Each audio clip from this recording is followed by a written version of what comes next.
जय श्री कृष्ण, राधे राधे।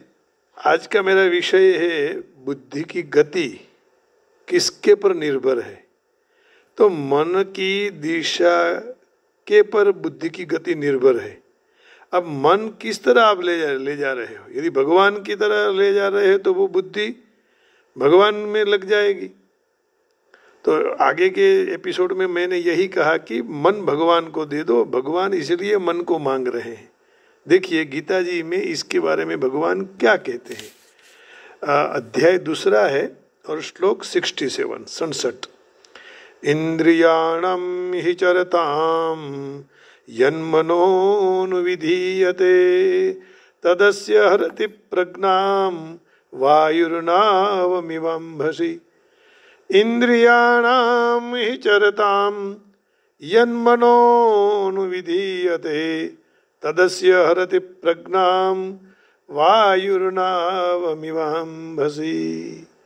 इंद्रियाणाम हि चरताम यन्मनोनुविधीयते तदस्य हरति प्रज्ञाम वायुर्नावमिवंभसि। भगवान कह रहे हैं कि जिस तरह पानी में रही हुई नौका प्रबल पवन के द्वारा दूर चली जाती है, जहां पवन ले जाता है वहां चली जाती है, उसके हाथ में नहीं है क्योंकि वो पवन के वश हो गई ना। उसी तरह विचरणशील इंद्रियों में से कोई एक भी जो मन केंद्रित हो जाए, कोई एक पर भी एक मन केंद्रित हो जाए, इंद्रियां जो घूम रही हैं उसके पर, तो वह मनुष्य की बुद्धि को हरण कर लेती है। तो तेवी रीते विचरणशील इंद्रियोंમાંથી कोई एक पर पण जो मन केंद्रित है, एक इंद्रिय पर भी यदि मन केंद्रित हो जाए तो ते मनुष्यની બુદ્ધિને હરી લે છે। કોણ હરી લે છે? ઇન્દ્રિય હરી લે છે। ઇન્દ્રિયોમાંથી કોઈ એક પર પણ જો મન કેન્દ્રિત થઈ જાય તો બુદ્ધિ હરી લે। અને ભગવાનની સેવા में सब इंद्रियां कार्यरत न रहें तो इंद्रिय तृप्ति करने में निमग्न रहती हुई इंद्रियां पैकी कोई भी एक इंद्रिय भी भक्त के आध्यात्मिक प्रगति के पथ को विचलित कर सकती है। जैसे महाराज अम्बरीश के जीवन में इसका उल्लेख हुआ है। उस तरह सर्व इंद्रियों को कृष्ण भक्ति में जोड़ देना चाहिए। कारण कि मन को वश करने के लिए, मन को वश रखने के लिए यही एक सच्ची पद्धति है, उपाय है कि हम हमारे मन को, हमारे बुद्धि को भगवान में जोड़ दें। ये मन, बुद्धि, चित्त, अहंकार, ये चार का जो जोड़ा है, अहंकार को छोड़ना है, मन को भगवान में लगाना है, बुद्धि को भगवान में लगाना है, चित्त को भगवान में लगाना है और अहंकार को छोड़ देना है कि सब परमात्मा ही है, सब परमात्मा ही कर रहे हैं, ये भाव लाना है। तो देखिए इंग्लिश में इसका ट्रांसलेशन क्या है वो समझ लेंगे। इंद्रियाणाम हि चरताम यन्मनोनुविधीयते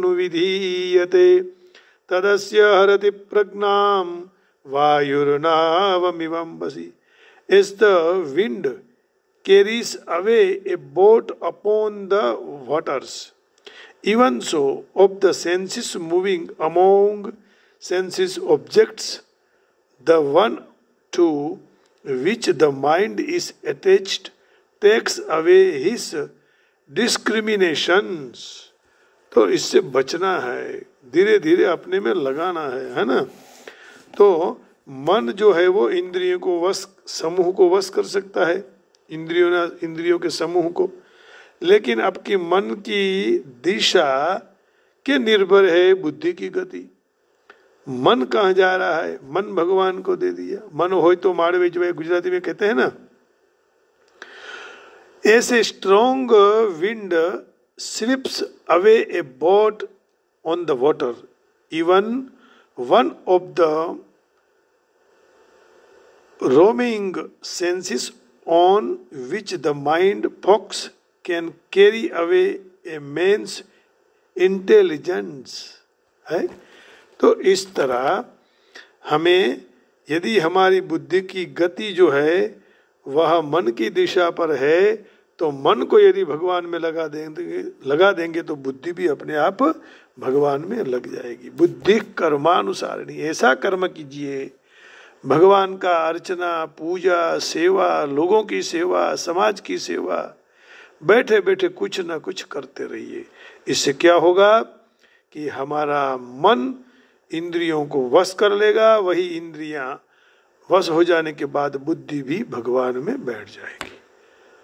अब हम बुद्धू फिर नहीं बनेंगे, है ना, क्योंकि हमारी बुद्धि को देने वाला भी भगवान ही है, तारने वाला भी भगवान है, मारने वाला भी भगवान है। तो बुद्धि योगा धनंजय, बुद्धि योग से मनुष्य को मोक्ष मिल जाता है, तैर जाता है, सच्ची जो ज्ञान की परिभाषा है वो समझ लेता है, सच्चे रास्ते को समझ सकता है। तो इसी भावना से आप सब ये ध्यान में रखिए कि मन की दिशा के पर निर्भर है बुद्धि की गति, इसलिए मन को भगवान की ले और ले चलो। मन मरकट जैसा है, उसी मन को भगवान की ओर लगा दो, तब वह स्प्रिंग की तरह उछल कूदना बंद कर देगा। जैसे कहा ना आगे भी, मन एव मनुष्याणम कारणम बंध मोक्षयो। हरि ओम, जय श्री कृष्ण, राधे राधे।